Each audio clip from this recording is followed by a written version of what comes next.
Good morning, everyone. Welcome to another episode of Wombs with a View, Maternal Musings with Jenny and Sylvia. I am Sylvia. That makes me Jenny. It does, Nice doesn't to it? see your smiling face. At least Nice once a to week see I see your you. smiling face. This is great. It's true. It's true. You'd think with all the time, I don't know, we seem to be busy, or I don't know, do we putter every day? Is it the same or is it different, Jenny? Then, I don't know. same or different than what? Than the day before. Oh, my days are they're very predictable. I'm blessed that I'm having not scheduling issues, but there's very little places where I can book in that massage or book in that postpartum client. And I feel so lucky because we both know many people who don't know what they're doing for work right now. Well, because like the topic of our conversation today, everything is always changing, and we've all lived through this huge shift where people are going back to school and trying to figure out their relevance and their purpose in life. Yeah, we thought what an interesting topic today, because we will bring it down to back to motherhood, because that's what the show is about. But just life in general, I think over the last year, lots of changes, right? And daily changes, as you mentioned in the ad. It's like, are we meeting for Christmas? Are we not meeting for Christmas? Do we wear a mask? Do we not? Do we go to school? Do we not go to school? And I think some people deal well with going with the flow, and others don't deal as well. And I think that goes for motherhood too. So we're going to bring it down to pregnancy, labor, delivery, and parenting. Those are things. So if you have some questions for us, if you are dealing with this uncertainty, put them in the comments and we'll chat about it. So, Jenny, you want to start us off? I have this other show too, which I was talking about last week, how I am always worried I'm going to introduce the wrong show, as you sometimes come close to doing, Sylvia. And I did last week's show on Friday about impermanence, which is exactly what we're talking about here today. So I feel I've been like super immersed in these thoughts. And I opened up that show talking about how I recently went through a breakup. And you see me here and I'm good. I'm good. And I think one of the reasons that I am good is understanding impermanence and understanding that life is constantly changing, and these phases that we're talking about, everything is just a phase and everything's just a cycle. And if you start to look at life like that, whether we're talking about life changing in COVID or your contractions or your pregnancy or the postpartum period, I think if you accept this universal truth that nothing is permanent, you have a lot less to worry about. There's only so much we can control. So if you surrender into it, I don't know, it's that is why some of us can go with the flow more than others. And I say some of us because I'm way better at it now than I was even months or years ago. But it's the acceptance. I am. Yeah, I think so. But it's a constant practice, and it is a clicking moment where you're kind of like, well, I can't control that. If you're in a relationship or if you're in something that involves another person, you can't control their reactions. You can only control how you feel about it, or not how you feel, how you choose to react about it. So it goes with anything. When you realize there's only so much you can force and push and control, you just let go and you just go. In labor, we're always referring to the waves. We're talking about these wave metaphors, and it's like that with any of life. You go with it. You sit on your surfboard and you just see where life, if you have a direction, you would ideally like the surfboard to take you, in that direction. That's where you're headed. But we all know in order to get there, we're going to get detoured. So if you go and, I even think of that way with even how I ended up, moving to Montreal and having kids. This wasn't at all in my plan. I was moving Montreal to save some money to get a job at a bar and go backpacking alone in India. and then I met my husband the second night here, and the joke is that I was supposed to be in India at this moment. On your second night, I was in town. I met Michelle, and I was so not attached to any particular path that I went with it. And I ended up, with 10 years of marriage and these amazing kids. And, if we're closed, if we're always trying to control and like, no, this is my plan, maybe I wouldn't end up with those two particular kids. So I'm happy I was open to it. Yes, it's true. It's true. And I think, yeah, I've always gone with the flow. I feel that I have. You know me quite well. I think I go with the flow, and I look at. The other day, I did several hours of silence, and it was a challenge in one of my groups. And I was looking out the door. You couldn't talk, you couldn't listen to music, couldn't clean the house, do anything. It was just sitting and not even contemplating, or whatever would come up. And I was looking outside at the trees, and when you look at the trees for hours on end with this little wind, and they just moved, there was absolutely no resistance. And I am using that everywhere now in my coaching and when my prenatal classes. It is, where is that resistance? Like, why are we resisting, and digging into those triggers? Because those are life's lessons, really.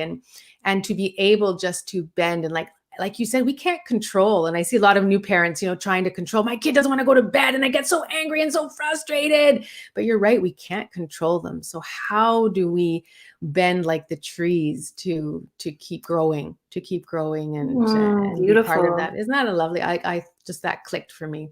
Well, the bending is what you said, and there's this expression: what doesn't bend breaks.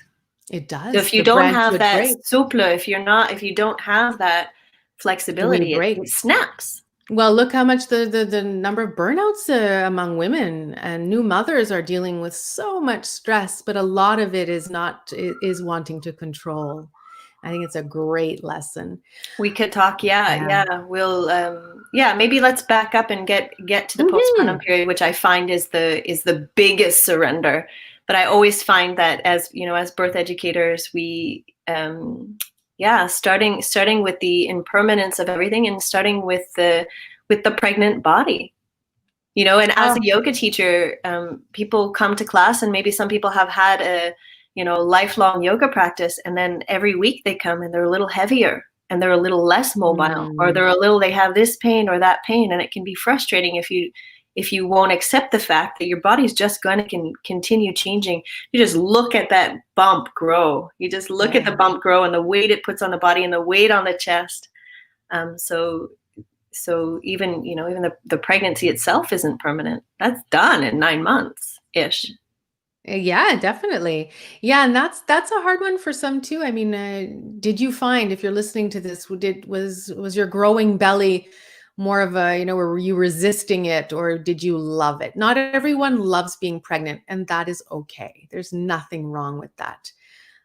Some people, we had a client, she was a dancer, and for her to have, not being able to dance the way she was during pregnancy, of course, now she's dancing again. She has a little, but if we're used to using our bodies a certain way, and then we can't anymore, there's frustration. Even just that word can't, it becomes. I remember I had a student who was a yoga teacher, had a great strong practice for many years, and I would teach these modified sun salutations in prenatal yoga, and I would always suggest putting your knees on the ground to take the pressure off. And she kept in her strong plank, and then 35, 37 weeks, her knees hit the ground, and she felt so defeated. But it was like it's not a moment to feel defeated. It's just an accepting that your belly is too heavy. Put your knees on the ground. It's all good.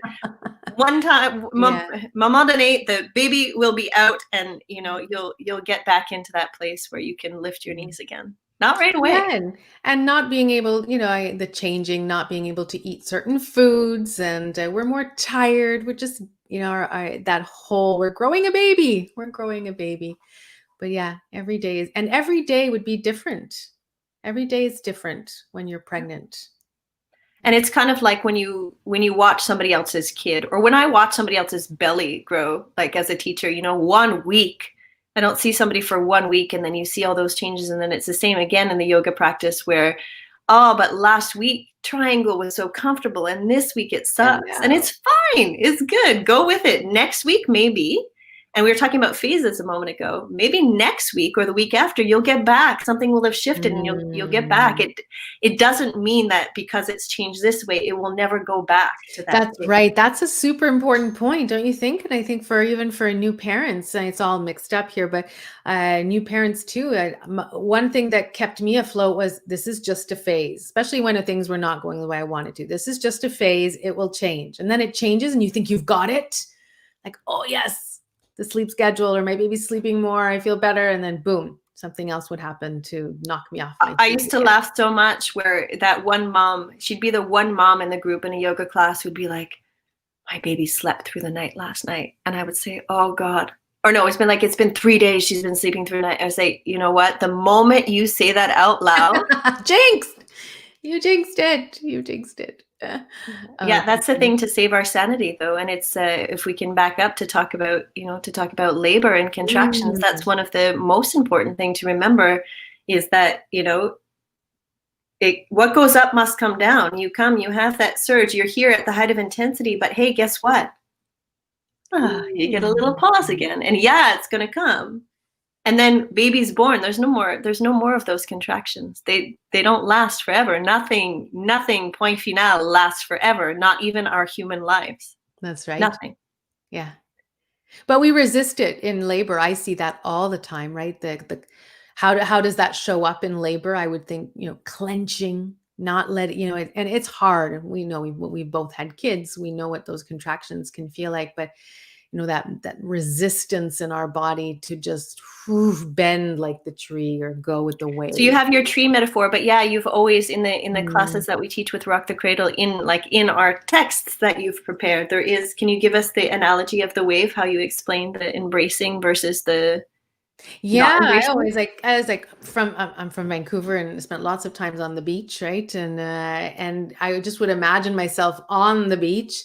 And then there's a wave that's coming. It's far away, but it's coming now. And I can see it. And either you're going to just tense up and resist it, or you will just, because you can't move, or you'll just embrace it and the water rushes over you. And then it goes back out. And then we can relax in between. We know it's going to come again.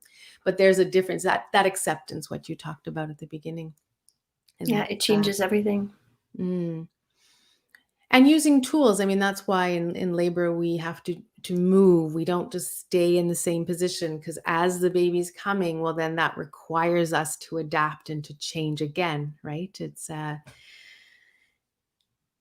just thinking of my own labor, Jenny, and I teach everybody to get up and be mobile and move around and squat, and you go on the ball and whatever. But in my first labor, at one point, around, 5-6 centimeters, I got on the bed and I was tired. So I rested and I could not get up for the life of me. I felt like I was this huge whale and I was beached and I couldn't move, and no one forced me to. I was dealing really, really well, but there was no progression for hours and hours and hours.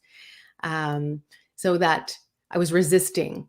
And there was no, at one point I had. That's interesting. I wonder, do you think you were, though, or do you think you were just taking a well-deserved pause?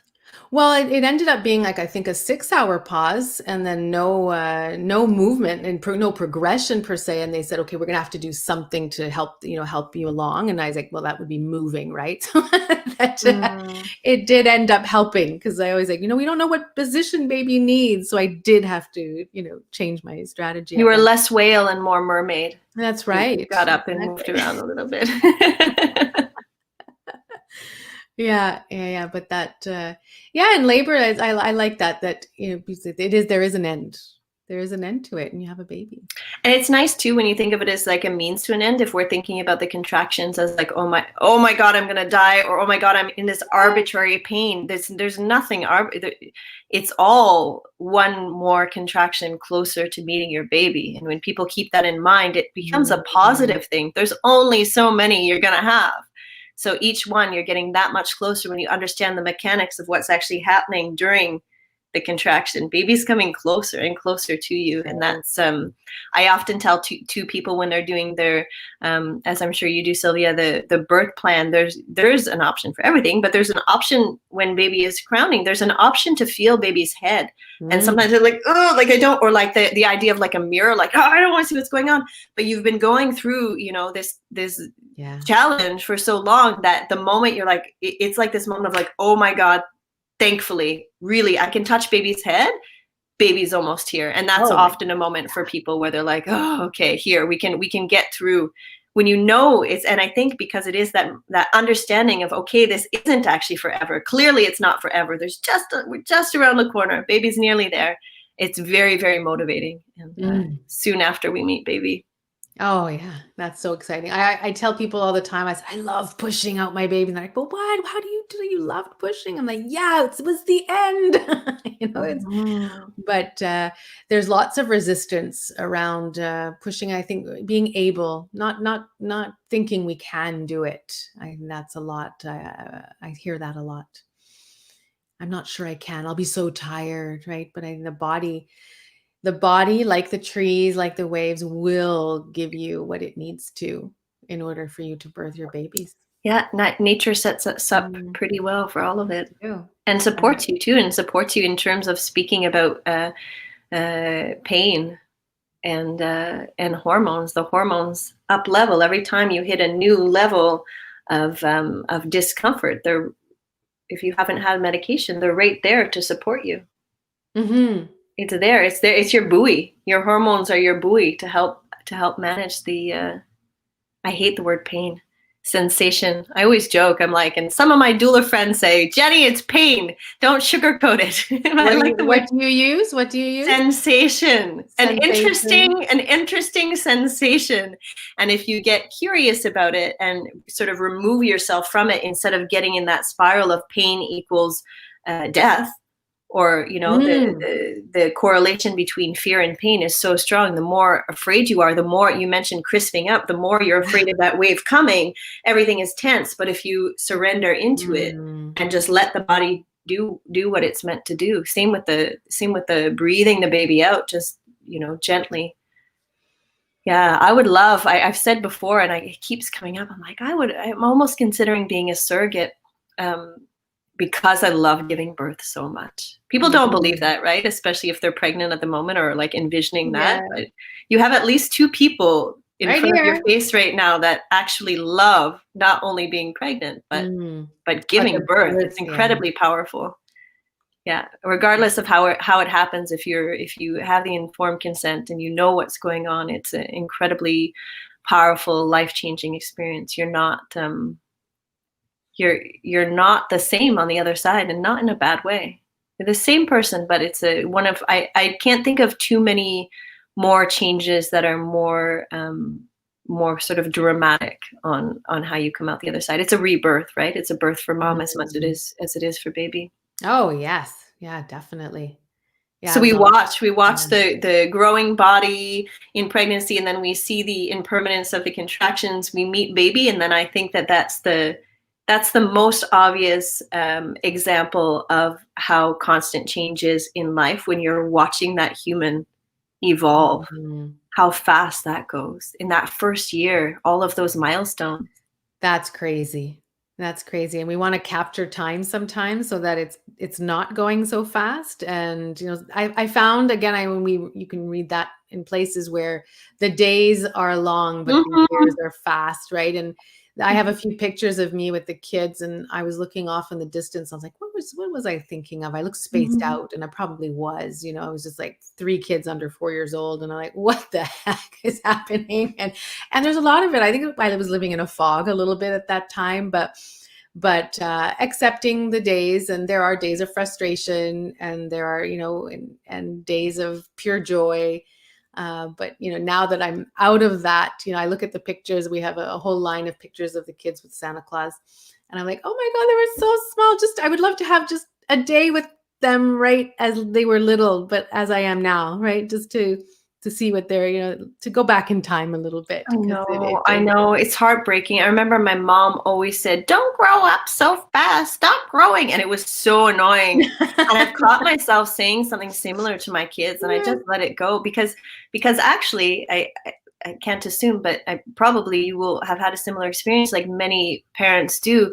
Every new phase is actually cooler. Like it's like they're getting every time they do that new thing, they're just like these little potatoes who don't even like, oh, you're so cute. But then that first time they smile at you is like, wow. And then that first time they start when you hear that first laugh, and you understand that your child, you're evoking this like good emotion in your child, and it's not just about milk. It's actually like some kind of happy reaction to something that you can do. Oh, what a nice feeling.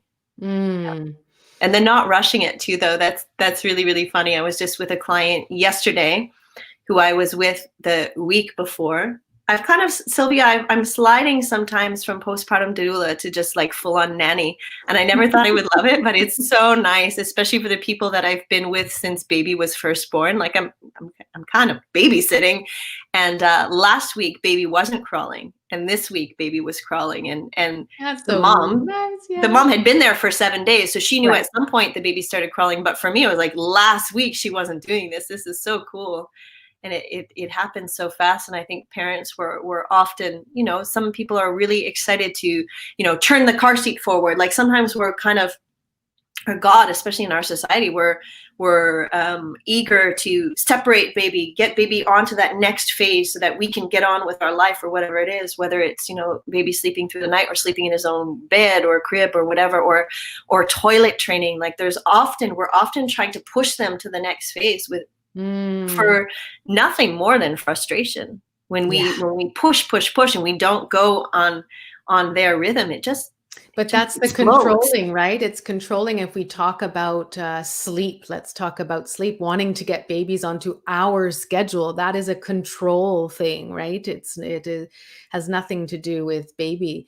That's for us. Parenting in general, we want children to bend to our wishes because we might need that extra time at night, or we might need this. But they're, finding different ways to go about it where children feel empowered, and even babies, right? They all have different personalities.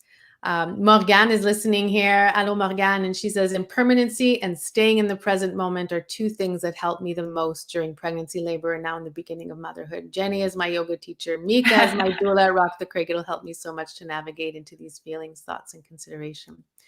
The key for her to not being scared. Thank you so much. Oh, beautiful. That means everything. It's funny, just before you read that point that said Jenny is my yoga teacher, just thinking, wow, she probably has a pretty great yoga teacher. She does. She has the best. But that means everything. That's like, it's the whole point. And I feel like, you can teach all kinds of yoga, but for me, this is the time in people's lives that I like to help support with yoga, because there's so many lessons that are in our face as new moms and as pregnant people that we don't get hit with quite so many of, now we're all hit with COVID. So we're like, really, it's in our face. But before that, most people are ticking through their life, and, there's ups and downs and this stuff. But in motherhood, in normal, everyday motherhood, it's just a constant reminder of not being able to control what's in front of us. Go with it. Yeah, and hats off to all the new parents. I mean, parenting is already difficult. Difficult, is that a story? It can be challenging for many people, and pre-COVID, and now with COVID, there's these extra layers that are just making things more challenging. One of those reminders for myself, because as everybody knows, we're all fed up, right? But are you? Are you Jenny? Are you fed up with COVID? I'm fed up. Really? If you've seen Jenny's posts on internet, I just post them to get in fights with Sylvia's husband. That's all. He fact checks me. Man, they busted me so hard the other day. I was embarrassed. I left the post out. I felt so stupid because, as I said, I was a professional fact checker for business magazines. Yes, I was a professional fact checker. And every week, Sylvia's husband, JP, is like, well, before you share a screenshot, these are the steps you should take. I'm like, okay, thank you for the reminder. But I was just reading, but I mean, we'll get back to your point in a second. But in terms of people who fact check, it is also a way of, there's some control in there, and yes, there's you want to be right. you want to be right, and that is a sense of control. I don't know if JP is watching this, but it's not going with the flow. But yes, so what were you saying? I don't remember. Remember now. It's fine. My I cut idea you off. just changed and flew right out of there, and there's no problem. I don't know. I guess I was just saying that how we're here to learn, right? We are here to grow. That's the point, to learn and then to grow from it, or not, or to keep hitting our head against the same wall until finally we learn. But those are triggers, right? And I think triggers will reappear until you've learned the lessons. So what are the triggers? Are we triggered by babies waking up at night all the time? And are we very angry at them about it? I remember being very angry a few times at my babies for not sleeping at the night, just because I was so tired. And I probably didn't have enough help, right, around me to allow me that rest. What are those triggers? Are we triggered by, babies or perhaps not babies crying all the time? That's a trigger for many moms, many parents, when they get into the toddlerhood, not listening to you.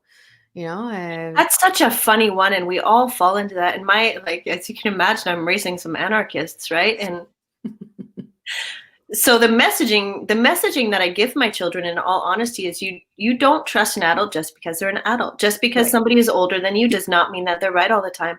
And that includes me. But I do fall into that thing of I just want them to sit down and eat their dinner. I just want them to do this to make life, to make life easier. And it's they need to be able to let go with us. They need to be able to function and to test. But I make sure, I think it's probably come up on other shows, I make sure that when I'm wrong, I admit it. When I've said something or done something that wasn't the right thing to do, I admit it and I say sorry. And I really drive home the point, even with myself, that just because I'm your mom, I had this my mom doesn't watch this show. It was such annoying conversation by text, and I was being sarcastic. I'm like, oh yeah, you're right. You always know best. And I was just being totally sarcastic. And I hope my kids don't talk to me like that. And she wrote back, yes, mothers always know best, with a little smiley face emoji. And I was just thinking no, it's not true. Mothers don't always know best. We're flying by the seat of our pants sometimes, right? It's trial and error. We're hopefully trying our best, but I've definitely done some questionable things, and made, I did my best, but it doesn't mean it was the right thing. So I really don't want to send that text to my kids saying, I told you so, or I know better than you. It's not about that. It's actually a funny thing with these COVID. It was a moment for me of learning with my very intuitive 9-year-old. She was supposed to go see her cousins in Quebec for Christmas. And it was 2 or 3 days before this announcement that Christmas was canceled, and which I know JP is thrilled about. No. So it was this thing. She said, "Mommy, I don't know what it is, but seeing my cousins this Christmas feels too good to be true. I think it's going to be canceled." And what I understood from that was she was worried that her aunt was going to cancel, or she was worried there was going to be some problem there. And I was like, no, don't worry about it. You're going to go and you're going to have a great time. And it's going to be so fun. And then 3 days later, she was right. Christmas was canceled. And it was just this okay, Jenny, never put your daughter in a position where you make her question her intuition. I told her she wasn't right. I told her Christmas was going to happen. And rather than just say, yeah, it might be. Yeah, it might be. Right? I often do with plans. I have learned, there's disappointments left, right, and center with kids these days, whatever things. Now I really think that until that person shows up at the door and is there to give you a big hug, don't tell them that they're coming, because we don't know. It's too many hits. Is learning for them too, but they can learn that without it being so obvious in their face. Yeah, no, that's a good point. Yeah, and and that goes by how are we acting around them, right? In that those messages and that resistance that we're feeling, how are and we're feeling things, but we can't necessarily show it to our kids all the time.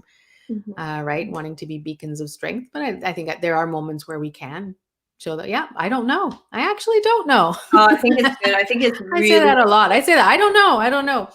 Mom, what are we having for Siri. What are we having for supper? I don't know. It's Mom. It's 5 o'clock. Yeah, I don't know. Do you know what? On that note, totally unrelated, I started just in terms of like responsibility, and again, like trying. And I know I think you're a bit of a drill sergeant with chores and stuff. And I haven't been. I've been like really chill to the point where I just feel like I'm doing everything all the time. And my kids are 7 and 9, and I don't need to be doing everything. So now when they're with me, there's a list of things, and I have started allowance, which I wasn't doing. So there's a list of things that they have to do, which are actually quite involved. You'll love this. I don't know if I recommend it. It's 2 weeks, and it's been going great for my family who just happens to like cooking. This has nothing to do, but anyway, on jase. And so we have a Pinterest account, and then they pin recipes that they like to eat and that they want to cook, so that I know what to shop for the groceries. I get those groceries. Nice. They open their pin. The rule is when you're at my house, you either help me cook or you help me clean up after dinner. So the idea was that they alternate. But then it became, no, we'll cook and you clean. No problem. And they've been making great meals. I help, like if it's, if they need something dangerous, I help. And then they have a food blog. So like the kids are all more involved on computers than I ever really wanted them to be. But with COVID, they've just learned like this so much at school. So my kids have a food blog. They cook their food. They take a picture. They're learning how to upload it onto their WordPress site. They write their little text. They link back to the recipe where they found their pin. Anyway, I don't know why I'm saying all of that. But it's related to the topic because, we've moved from pregnancy and now to having older children. And it's just a great example of how life changes. And you're not resisting the change. You are going with the change, and your children are accompanying you on this. And I think finding a nice way to do it. Really bringing joy and play into it rather than, you have to do the chores and you have to do this. I can be a drill sergeant, but actually, can I say that the last 3 Saturdays, no one's done, or last 2 Saturdays, no one's done chores. And now I'm looking around going, hey, the floor is super dirty now. And I haven't even done it. So yeah, it is bringing about responsibility to the kids. And I think that's an important, how to so that they're responsible. We live in a house. We're a team. It's not just me who's going to do everything. So they help with their lunches. They help with a bit of, and we're talking 10 minutes, 15 minutes on. It makes such a difference in cleaning their room. Yeah. Oh no, for sure. So and that changes too, right? And nothing again is set in stone. There are, days that it goes really well, and then there are days that it doesn't go very well. And it's interesting. You said that a good day when we were talking about postpartum a moment ago. You said a good day or a bad day or like a good week, but like I think the better, like a really nice way to think, it's not even the whole day that was shit. It was that there were a few moments, and it's like our human nature is to be like, the day was, I mean, actually no, actually there were 2 crappy things that happened, and the rest of the day, that's right. And that is impermanence, and that's being in the present moment. I like that. Now it's fine. This so moment, important. We're great. Coming back to just realizing you're breathing, it takes a minute to just take a nice breath, and then you can get back to and change our thoughts. Change the thoughts. If we're having, the negative thoughts, or that this isn't going well, I'm a bad mom, or I'm not doing this well. I know nothing. It's really, you do. We just need some time.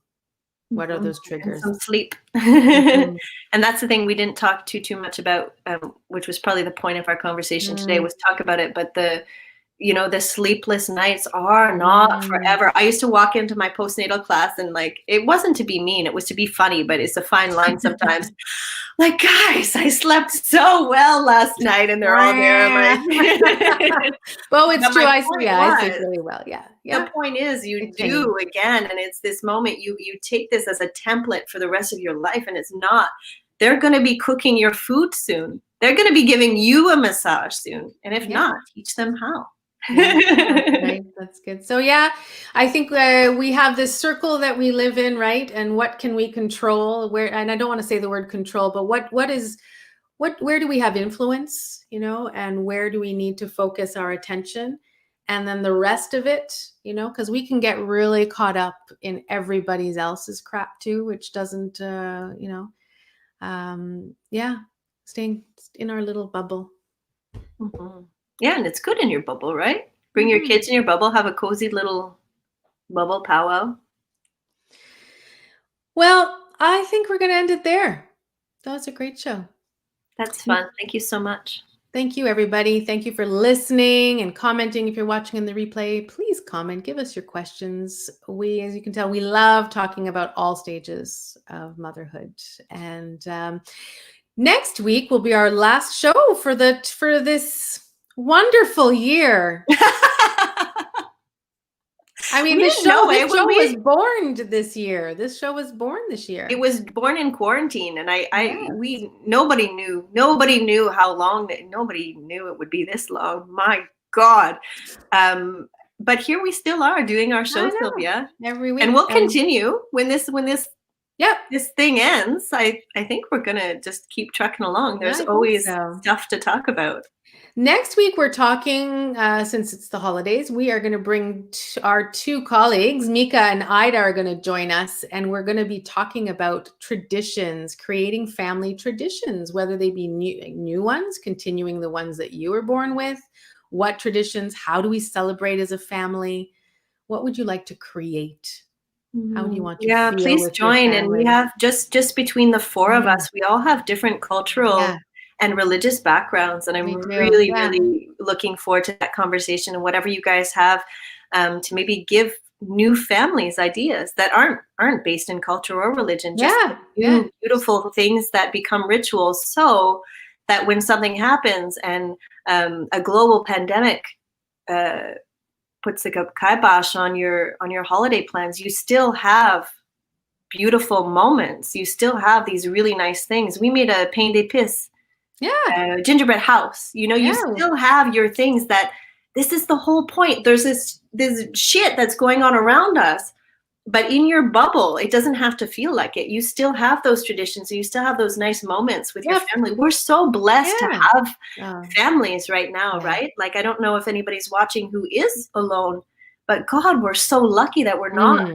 alone all the time. Well, and having children, I mean, you said Christmas was canceled. And I was like, in our family, we're like, who's keeps saying Christmas is canceled? It's not canceled. We're just not having dinner with grandma, and we're not having dinner with other grandma and the other grandma. We have 3 grandmas, 4 grandmas. So those are changing. However, canceling Christmas would be a disaster, because then nobody would go shopping on Amazon or like when they canceled Halloween last year, they oh my God. So join us next week. Sign up, come and spend your Wednesdays. We're on every Wednesday at 11:30. If you are needing prenatal classes to learn, we have all our new dates up on the website, rockthecradle.ca. If you're looking for prenatal yoga, postnatal yoga, some mummy groups, that's jennyByoga.com. We also have a mummy group at Rock the Cradle, but just come and check out what we're doing there. It's always a pleasure to spend some time with you all. And you, Jenny. So grateful for you. You too. Thank you. Bye, everyone.